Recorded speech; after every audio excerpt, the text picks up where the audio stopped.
खबर ब्राह्मण बेटियों पर दिए गए विवादित बयान के बाद आईएएस संतोष वर्मा पर आखिरकार अब जाकर गाज गिरी है। मध्य प्रदेश सरकार आईएएस संतोष वर्मा की बर्खास्तगी के लिए प्रस्ताव भेज रही है।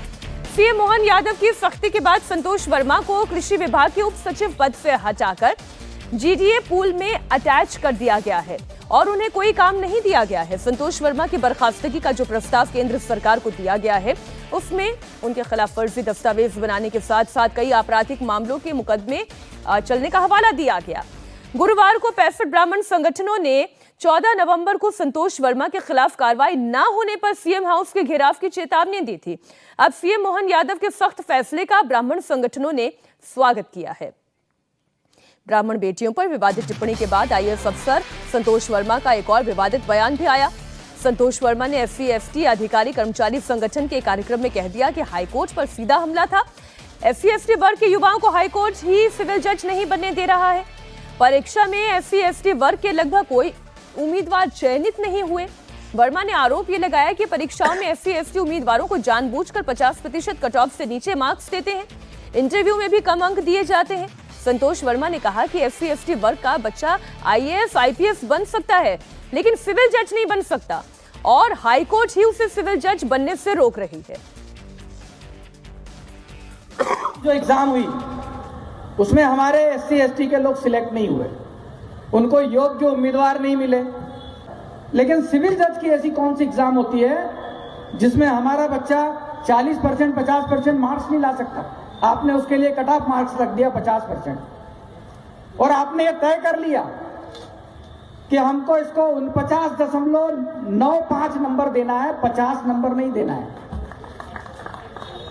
आपने देख लिया कि इंटरव्यू में हमको इसको 20 नंबर नहीं देना है, इसको 19.5 नंबर देना है।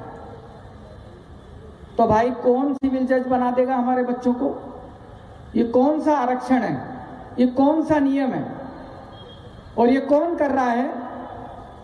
ये हमारा हाईकोर्ट कर रहा है, जिससे हम न्याय की उम्मीद करते हैं, जिससे हम बाबा साहब के संविधान के हिसाब से चलने की गारंटी मानते हैं, जिसको ये वहीं से हो रहा है। कल अवधेश जी, मैंने इस पर बाकायदा रिसर्च की कि किन किन कानूनों का ये उल्लंघन कर रहे हैं सर्विस में रहते हुए। तो उसमें all India services conduct rules 1968 के अंतर्गत अपनी ड्यूटी निभाते वक्त इंटीग्रिटी का ध्यान रखना चाहिए, जो उन्होंने पालन नहीं किया। सेंट्रल सिविल सर्विसेज रूल्स 1964 के अंतर्गत रूल नंबर 3(2) ये कहता है और रूल नंबर 5 ये कहता है कि आप निष्पक्ष रहेंगे, पारदर्शी रहेंगे, आप अपनी कर्टसी और सिविलिटी के साथ समझौता नहीं करेंगे। लेकिन ये आईएएस संतोष वर्मा वही कर रहा था।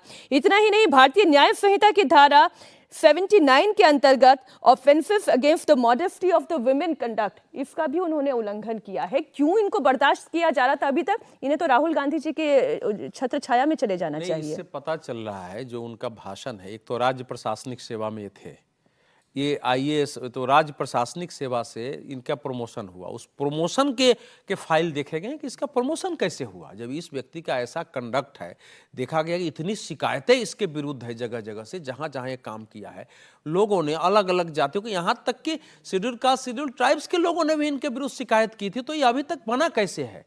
तो उसमें आप ये जो हाईकोर्ट के लिए कह रहे हैं कि वहां पर उन्हें सिविल जज नहीं बनने दिया जा रहा है, ये तो प्योर पॉलिटिकल कमेंट है। वही कह रहा हूं कि ये इस प्रकार का व्यक्ति कैसे आग लगाने के लिए एक इस पद पर बैठा व्यक्ति, और इसने कैसे अपने मातहत जो कर्मचारी रहे होंगे दूसरी जातियों को, संजोग से वो ब्राह्मण भी हो सकते हैं और ठाकुर भी हो सकते हैं, या फिर पिछड़ी जाति में भी कुछ ऐसे हो सकते हैं, उनके साथ कैसा व्यवहार रहा होगा, महिलाओं के साथ कैसा व्यवहार रहा होगा। अब स्टेट गवर्नमेंट को किसी इस एक बार इतना प्रमोशन हो गया तो उसको बर्खास्त करने का अधिकार नहीं होता है। जब आप सेंट्रल रैंक में आ जाते हैं तो आप उसको बर्खास्त नहीं कर सकते, फिर उसको सेंट्रल को लिखना पड़ता है कि आप इनको बर्खास्त करिए, इसलिए उनको लिखना पड़ा है। लेकिन इस प्रकार के अफसरों को एक घटना हो गई है मध्य प्रदेश में। मोहन यादव जी का दायित्व है कि हरियाणा में एक घटना हो चुकी नहीं, है सर, एक अफसर ने दो लोगों ने सुसाइड किया है हरियाणा में, और दोनों के पीछे सर, हम इसे कंक्लूड अगर यूं करें तो कोई अफसर बन गया है, कोई अधिकारी बन गया है तो उसे कुछ भी बोलने की छूट मिल जाएगी, ये इस देश में नहीं चलना चाहिए। और जो अभी मोहन यादव सरकार ने कदम उठाया है ये अपेक्षित था।